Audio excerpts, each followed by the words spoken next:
supremacists. It's going to be simple. You already know the deal. Now, I left off at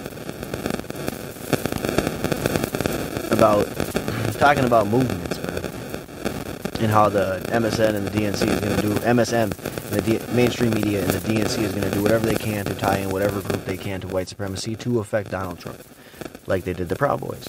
But they will avidly contest any conversation of Antifa being real at all, hence Nadler saying it's just a myth, hence Biden saying it's just an idea. We all know that they're straight lying just to avoid the fact that it's real. Antifa's real. I mean, you can literally type in Antifa.com, it's going to go to Joe Biden's website. How are they not real if they got a website, period? You know what I'm saying? We're going to keep moving on. Now, we have whole-ass adults out here saying it's an idea. Like, they haven't seen Black Bloc walking with Antifa flags or press helmets. Or their shields. The group who chants ACAB is normally Antifa. They was running around playing medic and media in security in Minneapolis as they broke into the 3rd precinct. Which really made no difference to them at that time. Now, these same adults have seen the videos, the live streams of the videos, these so-called peaceful protests, and what happens in them. I watched the stores get looted in St. Paul on somebody's live stream. Going back to when I said, going back to when I talked about the riots in early June, I literally watched on live stream people go in and running out of stores and loot. Broken open the back doors in a bunch of stores in St. Paul. They didn't give a fuck. They didn't care. Now, one of the things that kind of threw me through a loop was when you think about the schools, the colleges, the high schools, the elementary schools at this point, the teachers are just indoctrinating children, right? And we got teachers trying to be comrades. Let's keep it a buck. Trying to be comrades. And this particular professor, I believe his name is Nathan June, he decided that he was going to say that capitalists will be basically the first to get in line and die when it comes to a revolution. Professor who called for police to be strangled with intestines of the last capitalist now reportedly facing death threats. A professor who called for this is by Washington Examiner. A professor who called for all police officers to be killed via strangulation with intestines of the last capitalist is now receiving death threats. I want the entire world to burn until the last cop is strangled with the intestines of the last capitalist, who is strangled in turn with the intestines of the last politician. Midwestern State University philosophy professor Nathan June wrote in September Facebook post. June is now reportedly facing death threats and said the initial media report from the local Texas outlet regarding his Facebook post lacked context and helped gin up the latest in a long line of violent hysterical attacks against his person and property. One person also shared what appears to be a message from June to his friends that claimed to his home was vandalized and that he had received more than 300 death threats. As of this morning, I received more than 300 death threats by phone, email, text, and private messages.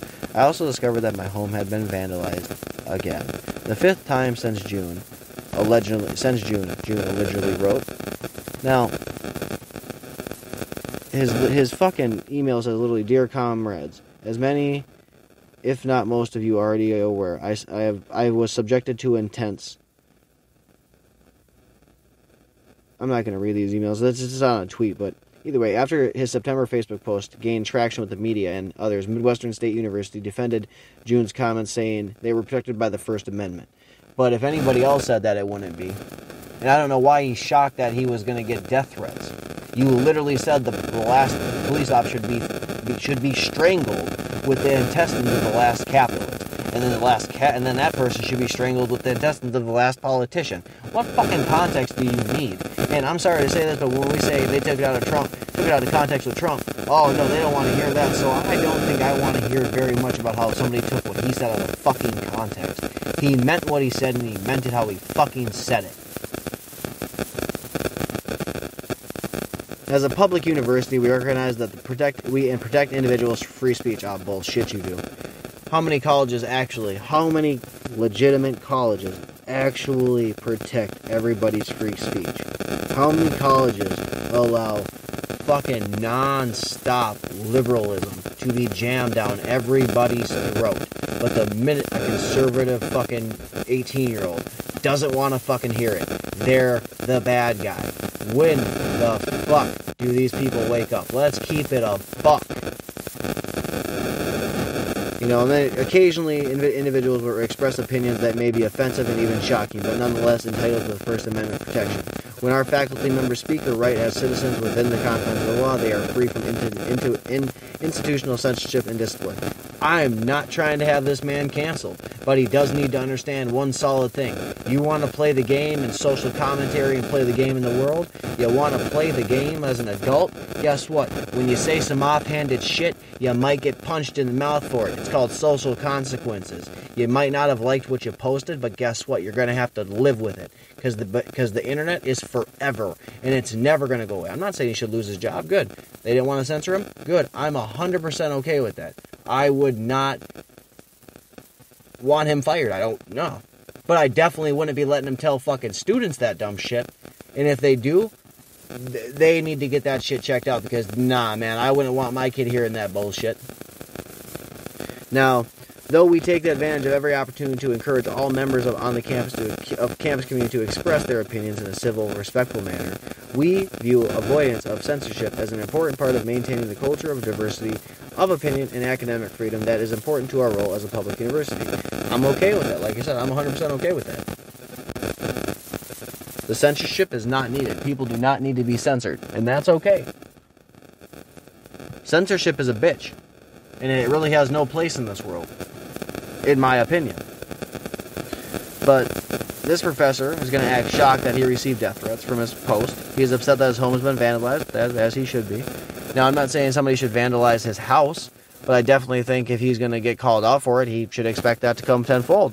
Now, it's 2020, so I understand why he's mad that it's happening to him, but I doubt that he gives a fuck if it happens to anybody on the right. I'm going to keep that a buck. Now, I gotta talk about the local area now for a second, you know what I'm saying? I gotta hit the local area. So, Minneapolis, where this abolish the police shit started, at least in my eyes, it definitely gained steam here at least. And now you have, but where it all started, but now we have business owners begging the city to get people to come back to this crime-ridden area, the rubble-ridden blocks, to the sounds of gunshots. The city is nuts to think that anyone with 2 decent brain cells would be caught visiting most of those blocks that were burnt down. The owners got to get the hell out. Most of those businesses, Antifa and BML burned down, cannot afford to be opened back up. Nonetheless, tear down what's been destroyed and rebuild it. The insurance companies definitely ain't covering Minneapolis anymore for cheap. And I've talked about how many business owners cannot afford to reopen. They do not have the money. Insurance does not cover it. But yet, the city business owners want people to come back to the city. They're fleeing because of the crime rates that Ilhan Omar doesn't want to address because, yeah, that's not her problem. Remember when she said that? Yeah. Now, if it's 40 business owners from downtown Minneapolis, that's kind of a lot of business owners. But I feel bad for those business owners because I don't believe that people are going to come back, at least not anytime soon. Especially if people didn't like what happened when the Breonna Taylor case, when they wanted to go riot and all that, when they didn't get the answers they wanted to hear back when it came to the police or this, that, the other thing with the charges. What do you think it's going to be like when the charges come back for George Floyd? Come on now. Like, the police some of those cops aren't going to get charged, and they're going to riot over that shit. This is from KARE 11. More than 40 businesses owners in downtown Minneapolis are pushing city leaders to draw people back to the area. I'm not going to read the whole article because it's crazy long. But the people aren't coming because they're afraid, said Tanya Spalding, who lives and works downtown. The Union Rooftop is downtown's Minneapolis' once bustling hotspot for townies and groupies. Now sits vacant with empty tables tops of the dying vegetation. It's a sign of the times for the area and amid a global pandemic, met with uptick in crime, which some believe is keeping people away, considering their safety in numbers. We're trying to get people back downtown to increase the safety. At the same token, we're trying to get the city's assistance to say, yes, there's a crime issue and we want to speak up and say that we're doing something about it. It's not going to happen. Like I said, I'm not going to continue to read it's a long article because I already gave my opinion on it. I don't believe those people are going to come back. I just don't. I just don't. Why would they?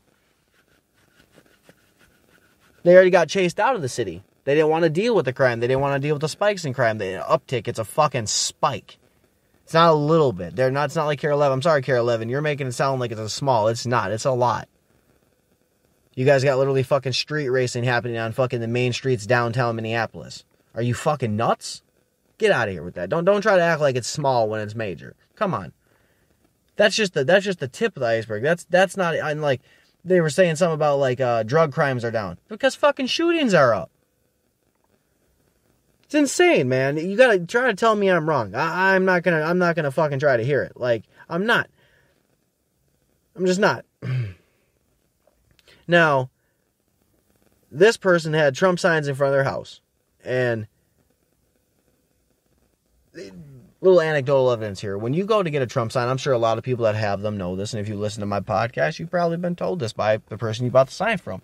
When you buy the sign, when I bought mine, they told me, don't put it in your, when you put it up in your front yard, take it down at night because people will try to steal it. People will try to destroy it, whatever. But when I see Biden signs, I see them up all day, all night. Nobody touches them, But are they told the same thing? I highly doubt it. Now, for this article with this person, they didn't destroy their yard or their house or even take the signs. They just sprayed in the street that Black Lives Matter and to support Joe Biden, basically. And this person took it as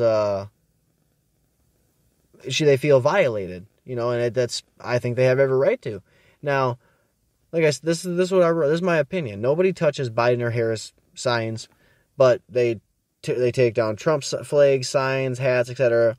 All the Trump shit gets taken, ripped away, spray painted, ruined, whatever, even stolen, like those girls that stole that 7-year-old's hat.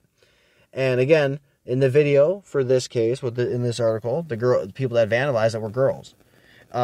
Just gonna spray paint the street, whatever. Not vandalize their house or their yard or anything, but I guess it still sends a message. Now, the girls vandalized the road, and in my eyes, it was probably in hope to put fear into the homeowners. That's what I would think. You're hoping that you put fear into these people. You want them to be afraid, or you want them to feel your message, or whatever.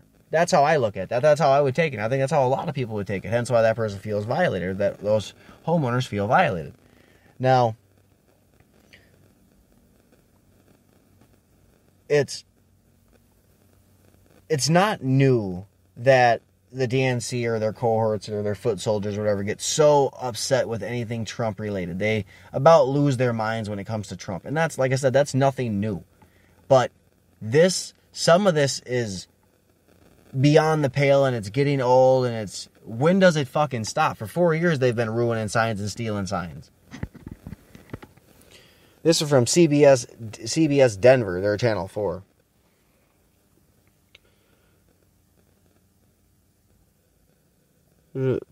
Security footage from the multiple homes captured at least 3 people, presumed to be teenage girls, spray painting the road in front of the home with messages of support for Black Lives Matter and Joe Biden's campaign. I feel violated, the homeowner, who wishes not to be identified publicly. The vandals didn't spray paint the home or the property owned by the residents. However, they left messages of support for Biden and BML in the roadway directly in front of his house. I saw the writing on the street, the homeowner told CBS 4 Dylan Thomas. The 3 suspects spray painting in the middle of the daylight. In the middle of the afternoon, the trio is seen spray painting the messages as neighbors and even the mailman walk by without stopping them. I was actually shocked. They look like 3 young teenage girls, the homeowner said. Other people can express their opinions, but I can't. I don't go to others and violate them or spray paint or do whatever they do, or do whatever to their signs, houses, or streets.